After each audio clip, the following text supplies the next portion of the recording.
Praise the lord. దేవాతి దేవునికి వందనాలు. ప్రభు నామమున మీ అందరికీ నా ప్రత్యేకమైన వందనాలు, శుభాలు తెలియచేస్తున్నాను. మీ యొక్క కానుకలు మీరు పంపించాలనుకుంటే గనక ఇక్కడ కనిపిస్తున్న ఈ నెంబర్కి మీరు పంపించవచ్చు. మీ అందరి కొరకు దేవుని సన్నిధిలో నేను ప్రార్థిస్తాను. ఈ దినము కొరకు ఏర్పాటు చేయబడిన దేవుని వాగ్దానము హెబ్రీలకు రాసిన పత్రిక 6వ అధ్యాయము 14వ వచనము. నిశ్చయముగా నేను నిన్ను ఆశీర్వదింతును, నిశ్చయముగా నిన్ను విస్తరింపజేతును. దేవుని నామానికి మహిమ కలుగునుగాక.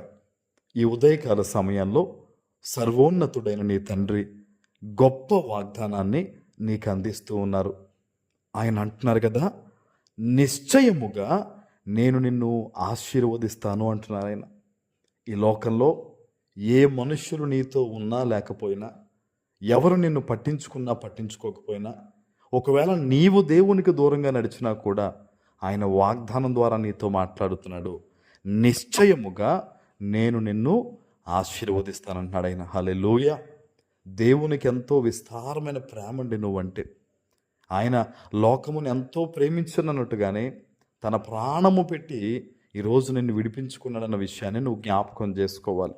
ఆయన అందుకనే చెప్తున్నాడు, నిశ్చయముగా నేను నిన్ను ఆశీర్వదిస్తాను. నీ స్థితిగతులను బట్టి నువ్వు కృంగిపోవద్దు, ఇబ్బందికరమైన బాధలను బట్టి నీవు నలిగిపోవద్దు.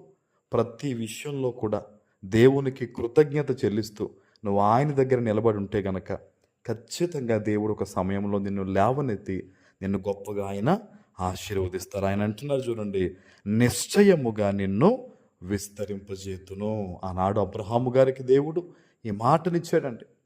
ఈ మాటనిచ్చినప్పుడు అబ్రహాము గారు ఓర్పుతో సహించి ఆ వాగ్దాన ఫలాన్ని పొందుకున్నారంట. ఈరోజు నీ జీవితంలో కూడా ఓర్పుతో సహించి అబ్రహాము గారి వలె నీవు ఈ వాగ్దానాన్ని పొందుకోవాలి. ఆనాడు అబ్రహాము గారికి ఆధారం లేదు, పిల్లలు కనగడానికి ఆస్కారం లేదు, విస్తరించబడడానికి అవకాశం లేదు. అయినా దేవుని వాగ్దానాన్ని, ఆ మాటను నమ్మారు. ఆ మాటను నమ్మడం ద్వారానే దేవుడు అది అతనికి నీతిగా ఎంచారట. ఈరోజు అన్నీ ఉన్నప్పుడు నువ్వు దేవుని నమ్మడం కాదు, ఏమీ లేనప్పుడు ఈ బాధలలో, ఈ వ్యతిరేకతలలో, ఈ కొద్దిపాటి దాంట్లోనే నువ్వు దేవుణ్ణి నమ్మితే గనక అనేక వాటి మీద నీవు పెట్టబడతావు. హల్లెలూయా. ఆయన చెప్తున్నాడు, ఆయన ఖచ్చితంగా నేను నిన్ను ఆశీర్వదించి నిన్ను విస్తరింపజేస్తానని. మరి మీరు ఆలోచన చేయండి, అబ్రహాము గారు దేవునికి దగ్గరగా జీవించారా, దూరంగా జీవించారా? దగ్గరగానే కదా జీవించాడు. దేవుడు వాగ్దానం ఇచ్చాడు. ఆ వాగ్దానాన్ని నమ్మి అబ్రహాము గారు దేవునికి సమీపంగా జీవించారు. అందుకనే ప్రతి చోట ఇబ్బందులు వచ్చినా, కష్టాలు వచ్చినా అబ్రహాము గారు రక్షించబడ్డారు, అబ్రహాము గారు కాపాడబడ్డారు, అబ్రహాము గారు విస్తరించబడ్డారు.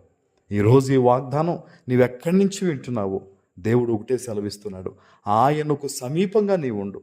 అంటే ప్రార్థన యందుండు, సంఘ సహవాసంలో ఉండు, దేవునికి కృతజ్ఞత చెల్లించే విషయంలో ఉండు, వాక్య ధ్యానమందుండు. నువ్వు అన్ని విషయాల్లో కూడా అబ్రహాము గారి వలె ఆయనకు దగ్గరగా ఉంటే, దేవునికి దగ్గరగా ఉంటే గనక నీ జీవితంలో ఎదురవుతున్న కీడుని దేవుడు మేలుగా మారుస్తాడు. ఇబ్బందులన్నిటినీ నీ కాళ్ళ కింద మెట్లో పెడతాడు. ఆయన ఏదైతే నిన్ను ఆశీర్వదించి విస్తరింపజేస్తానని మాట ఇచ్చాడో ఆ మాట నీ పట్ల ఖచ్చితంగా ఆయన నెరవేరుస్తారు. ఆమేన్.